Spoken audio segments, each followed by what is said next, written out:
Welcome to the Darkstream, Vox Day, voxday.net, and unauthorized.tv. A little late getting started tonight. I was planning to stream earlier, and unfortunately, we've had a bit of a production hiccup with Razorfist's Ghosts of the Badlands. Nothing too serious, but we need to address a couple things before we can actually get them shipped out. Which is annoying, but fortunately our very competent production staff is on top of it. We've got multiple solutions. Which one we're going to ultimately utilize kind of depends on how well the easy ones work. So, but regardless, we are going to get there. But that's not what I'm here to talk about. I'm not here to talk about Archaven. I am going to talk about AI and music. You know, people have been bitching about AI a lot. It's difficult for writers because people are cranking out all these AI assisted Kindle novels that are getting dumped out there. It's getting, you know, with the audiobooks, the virtual voice is going to destroy the audiobook market. You know, it's essentially free. So all the people that were making good money making audiobooks and that sort of thing, that's pretty much over. And of course, there was a 10 tweet cri de coeur by a author of all things complaining about other authors using AI for their covers. I personally think that's absolutely nuts, and that most authors should be using AI for their covers. He was saying, well, what difference does it make? You're only going to save about $1,000 and so forth. Well, $1,000 is way more than the average author, than 90%, maybe 95% of the average authors are ever going to make from their book. So, so that's absurd. Now, I often, I almost always work with professional artists because, you know, that's who we work with. I've got a great cover artist. You know, I love the covers for Throne of Bones, Sea of Skulls, and so forth. Obviously, we don't use AI when we're doing Castalia stuff because it's more of a craft than a science, as it were. But all the complaints about AI are really just those, they're really just those by people who are trying to protect their turf. And they're trying to prevent other people who don't have the same level of skills that they do from being able to play in their backyard. Lunatic Farmer raises a totally irrelevant point, but one that is always brought up whenever there's a new technology. As a listener of audiobooks, I started listening to an AI-read audiobook and it sucks. You're missing the point. You're totally missing the point, Lunatic Farmer. The audiobook that sucks is free. It doesn't cost anything for the author to produce it. But it costs thousands of dollars to produce an audiobook. So it's infinitely more cost effective to produce that. And the thing is that the price, because the production costs are coming down, the price of audiobooks will come down. You know, when ebooks first came out, everybody said, well, I don't like reading ebooks. I like real books. I like to feel a book in my hand. I like to know that it's mine. I don't want Amazon being able to delete it. Well, guess what? most people read most of their books electronically. I certainly do. You know, I love collecting books. I'm devoted to collecting books. But I like being able to read in the dark. I like being able to carry an entire library in my pocket when I'm out and about. on those rare occasions when I'm out and about. I mean, right now, this is my preferred choice of reading. It's a tablet. You can see it's a pretty good size. Right now I'm reading, what am I reading? It's an I-novel by Mine Mizumura. It's super handy. Why wouldn't you want to read on that? Now, you still need to have real books because, ebooks are ephemeral. What I do is I usually read on my tablet, but I collect the real ones.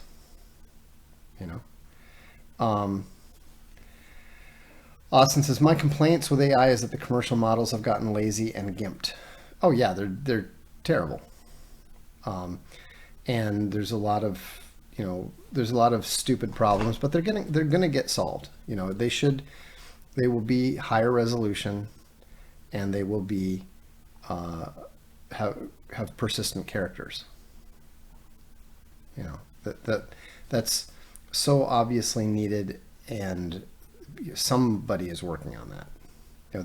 The problem, of course, is that because the companies that jumped on it are all the big technology companies, they are able to outspend and get people to subscribe to the cult of free. But the gray man says, that's what I do too. Yeah, I mean, you have to buy the real books because, number one, if you don't support the authors, they generally will not continue to produce what you'd like to read. You got to vote with your dollar. Number two, you can't preserve knowledge electronically. But there's nothing wrong. There's nothing wrong with reading however you like to read. And now beyond that, this is where it starts to get really interesting. Is the great thing about AI art is that it allows people who are not artists to participate in the process. I can't draw, but I can produce a well-themed AI image that matches exactly what I want, or at least gets pretty close to what I want. So when I did a post about the actions of the Clown World Police in the UK, I was able to very quickly and easily create several of those images. In this particular case, all four of them worked. I actually ended up saving all four of them. And if you're trying to produce art for something that, some kind of image, you can do all kinds of really pretty, really stylistic, really interesting stuff. That would have been one of the greatest images for a fantasy book back in the 1980s. And now somebody who can't even draw can produce it in a matter of seconds. That's incredible. That's fantastic. It's going to enable and allow all kinds of interesting possibilities that otherwise were under control. I mean, this is what's ultimately going to break the Hollywood stranglehold on culture.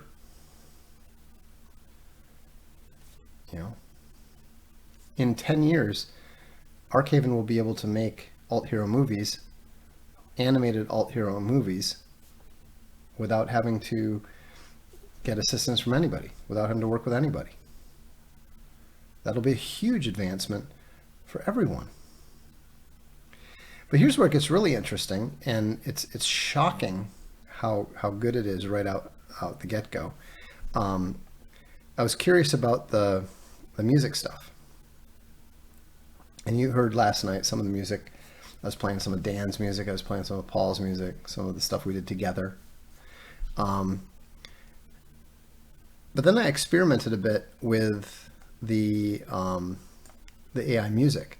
And what I didn't realize is that not only does it do the music, and it actually will, if you tell it just basically a theme, it'll actually come up with the lyrics. So this is what, now it's not good enough in a lot of ways. You could do the same thing about, well, I listened to the audiobook and I think it's junk. Nobody's going to be playing these songs on the radio as they are. Not going to happen. But it's Suno, yeah, exactly. And what's really interesting, and this is where it's going to be so useful for so many musicians, very talented and otherwise, is that it gives you the hardest part of writing music, which is it gives you the ability to hear a hook.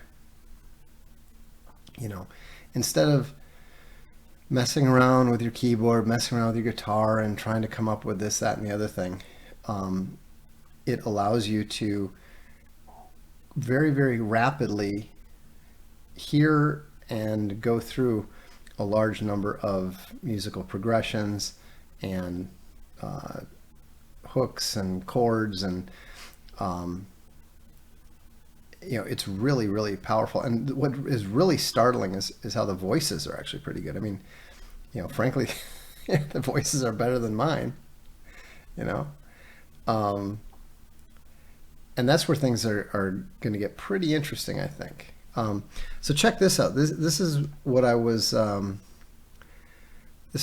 messing around with. So on this one, I told it to do some stuff with. I said I wanted it to have a theme of. I wanted dreamy synth pop. Dreamy synth pop with a theme of sun and winter. And so it's impressive. I mean, check this out.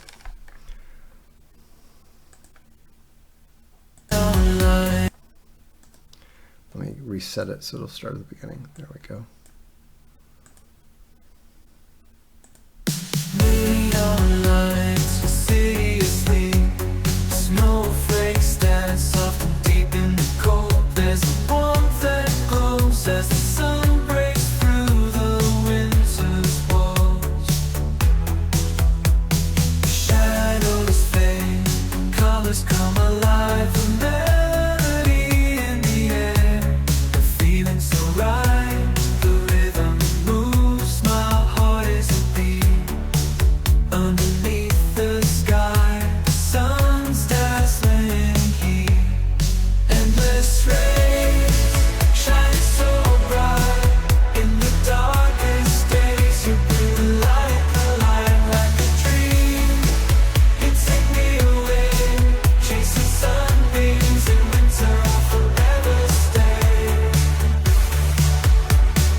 At this point, it just kind of goes on instrumentally.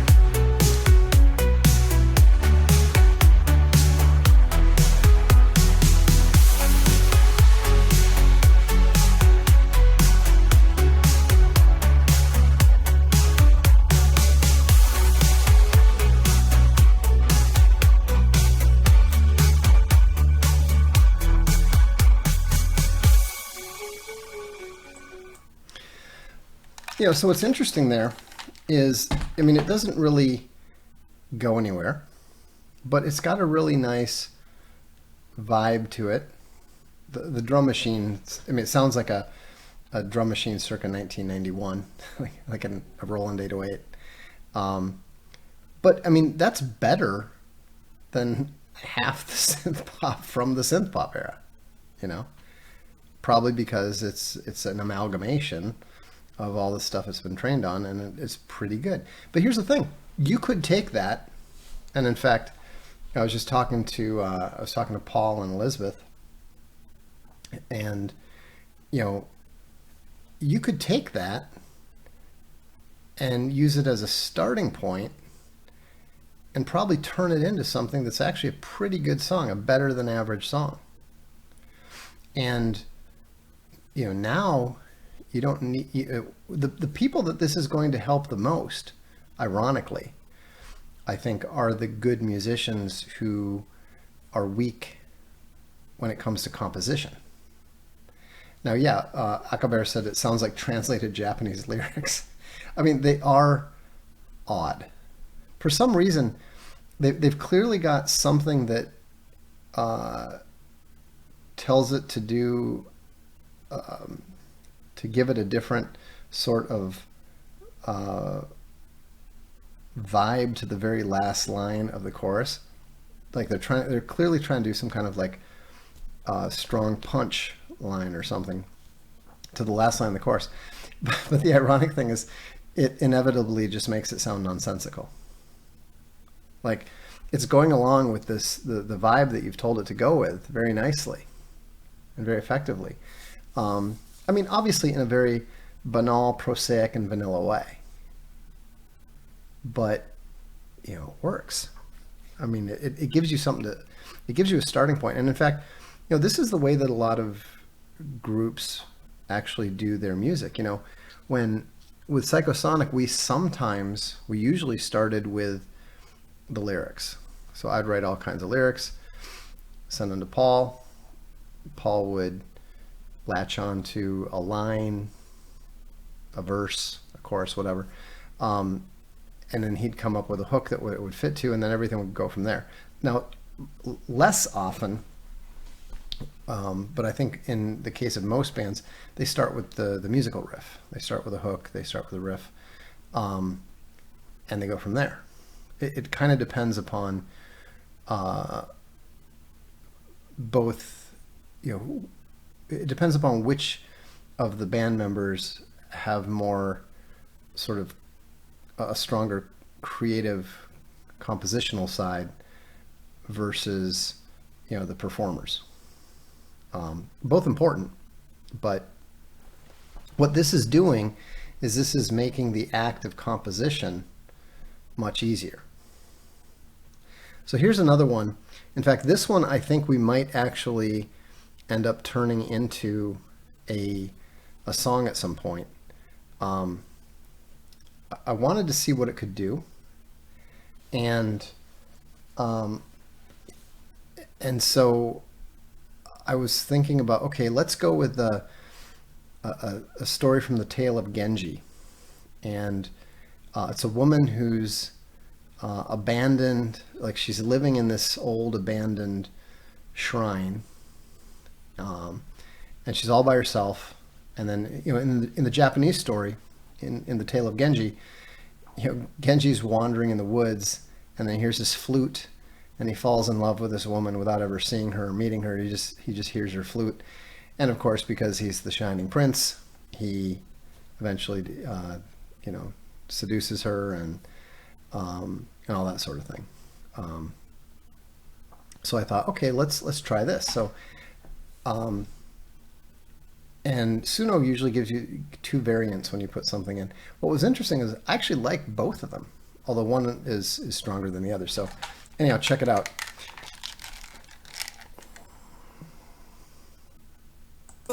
Paints the sky in an abandoned shrine. She sighs, lonely woman lost in time. Her heartache echoes through the night.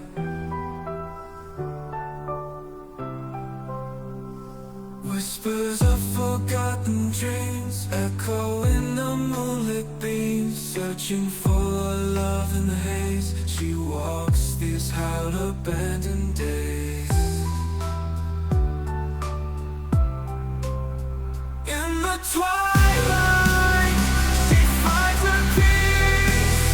Broken heart, she seeks relief. In the shadows, she reads her soul. Lonely woman, forever strong.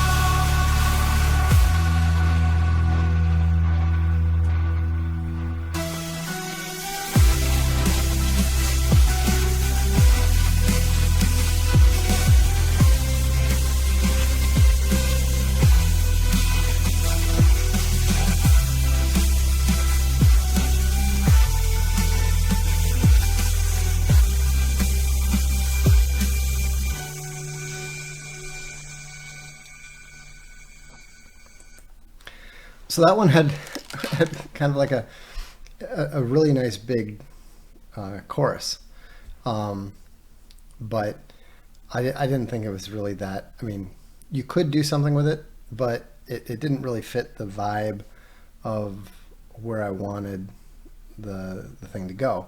Because again, like I said, there are ways that you can, like, extend the thing and add custom lyrics and all this sort of thing. There are ways to sort of stitch the stuff together, and then people will take sections of it and stick it into their digital audio workstation and splice it together and all that. I mean, if you're actually working with good musicians, you don't need to do that. You don't need to. It's just like a little draft that they can immediately take the interesting bits and throw everything else out. But you notice that the lyrics were a little bit less banal than the previous one, and in fact, I actually took that, not that version, but this next one. I actually took the next version and got rid of the awkward bits, got rid of the nonsensical bits, added 2 more verses and so forth, and I mean, it's lyrically, it's a pretty good song, we'll see. We'll see what we'll see what can be done with it. But check this one out now. This is the same song, produced by the same prompts and everything, but it's got a really sort of interesting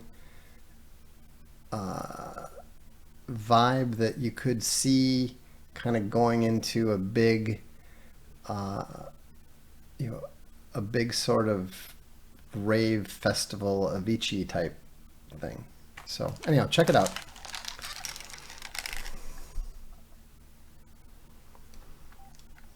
Sunset glow paints the sky.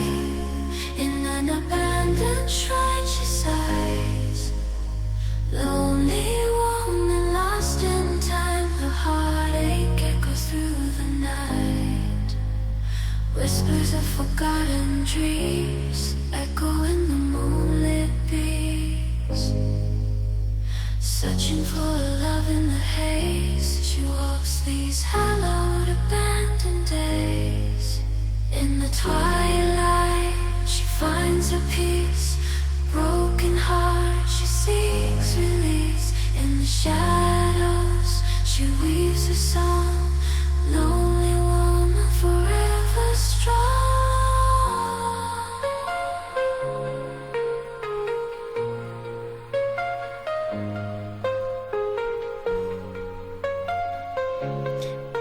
You can just hear the drums go.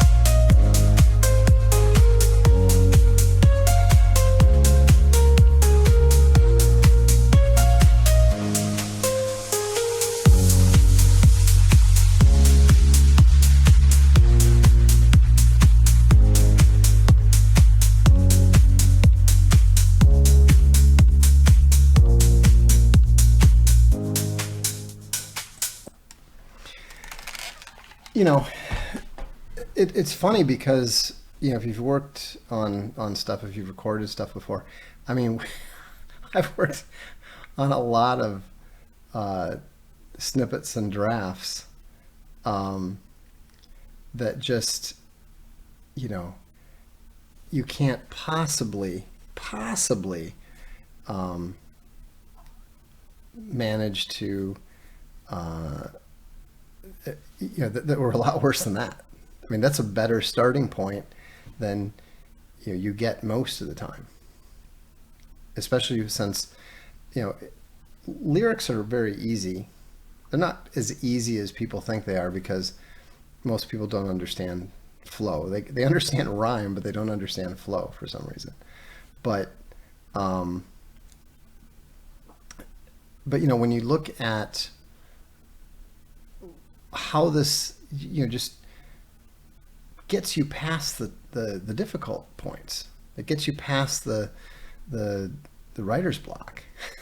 Ironic Keyboard says, better than what was playing at my coffee shop this morning.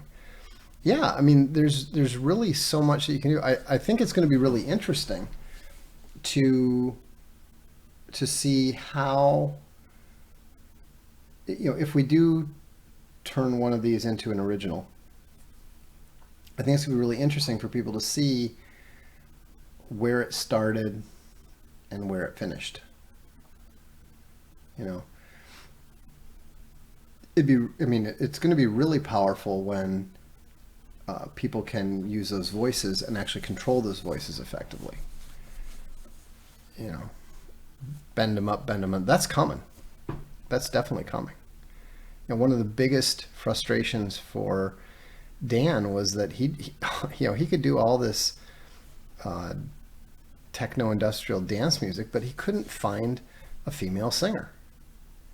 I mean, he's got to be, I don't know if he's licking his lips or just frustrating that he didn't have this 20 years ago. But it's just tailor-made for somebody like Dan.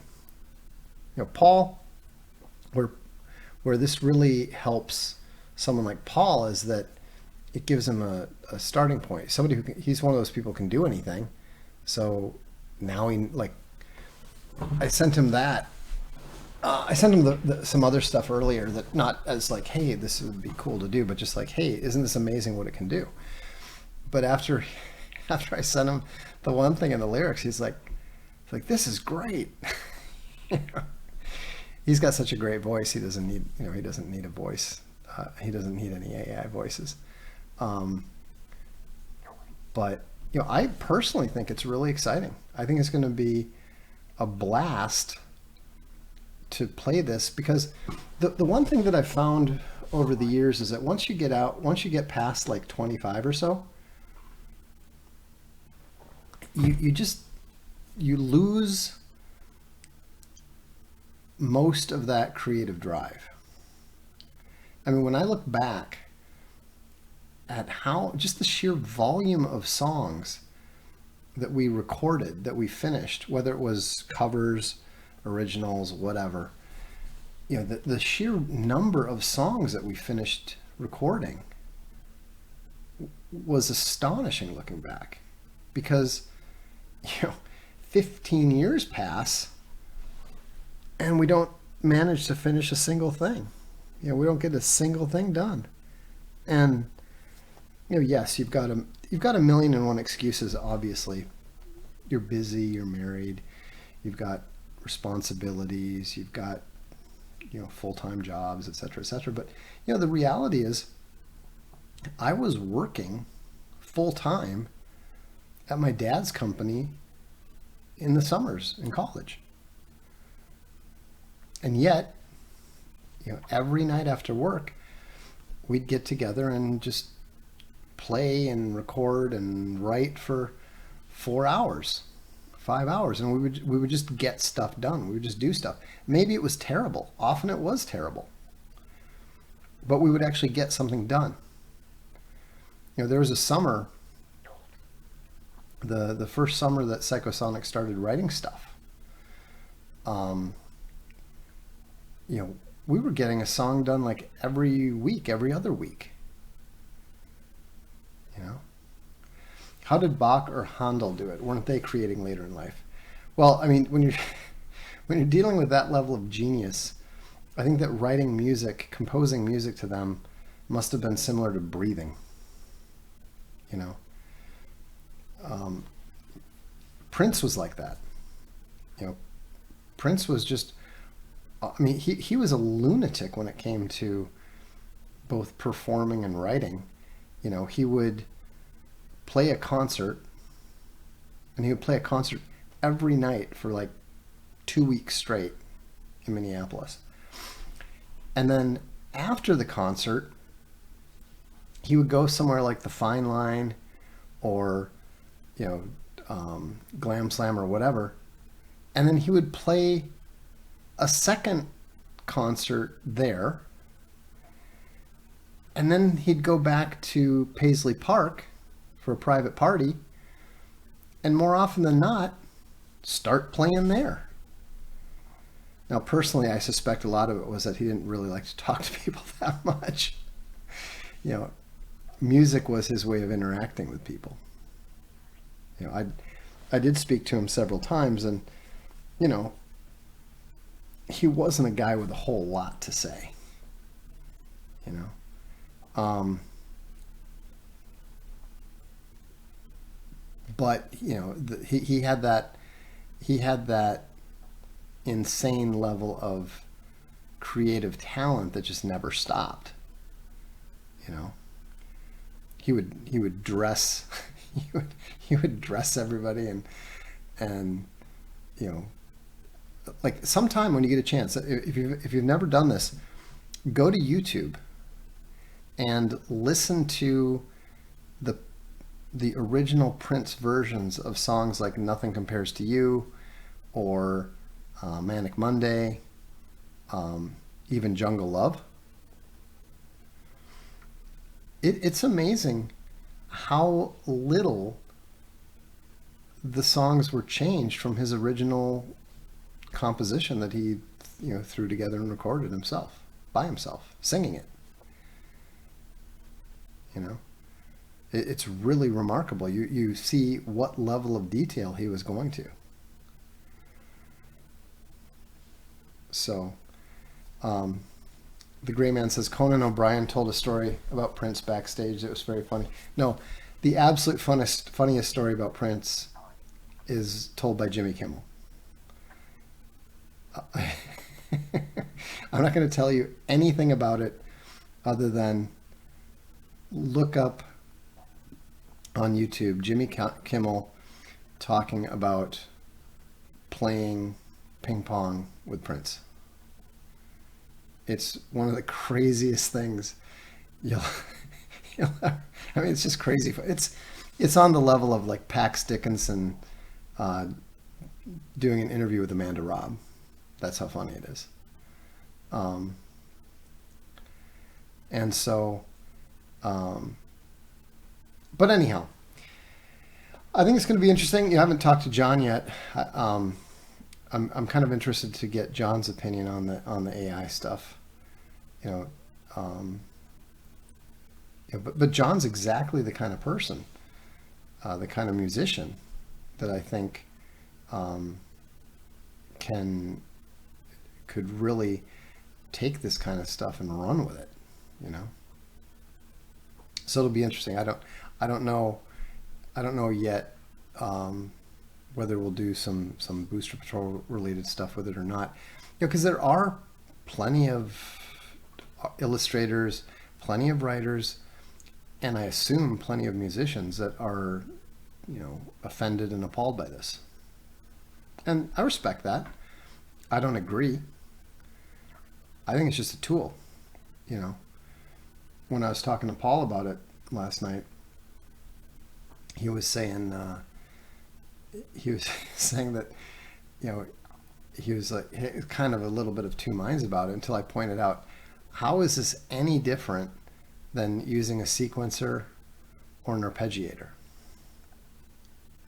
You know, you're not playing anything if you're holding a key down and tweaking the arpeggiator. You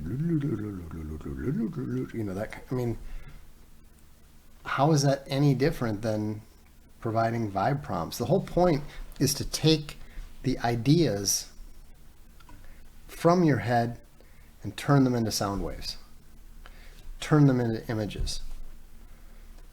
And it's pretty amazing that we have the possibility to do this. You know, obviously certain instruments are going to work better. You know, electronic synth pop stuff is going to be better than, say, metal. Yeah, I've listened to some of the stuff that tries to do rock and that sort of stuff, and it's not great. I mean, it's it's not viable in the same way that the synth pop stuff is, in my opinion. Maybe it'll get there. I wouldn't bet against it, but it certainly isn't anywhere near now. I do find it interesting, and I personally I think that this has to just do with their not having really worked on this aspect of the technology very much. But given how good the electronic drums are now, it's a little surprising that the AI drums are not very good. You know, that what that tells me is that they're not using the good libraries yet. But we'll see. We'll see. Either way, the fact that it's gone from nothing to being as good as it is right away means that it's probably going to be incredible in the next 18 months, 2 years. So watch the space. It's going to be kind of a crazy ride, I suspect. But the good thing is that most of the music being produced by the music industry right now is total and utter crap.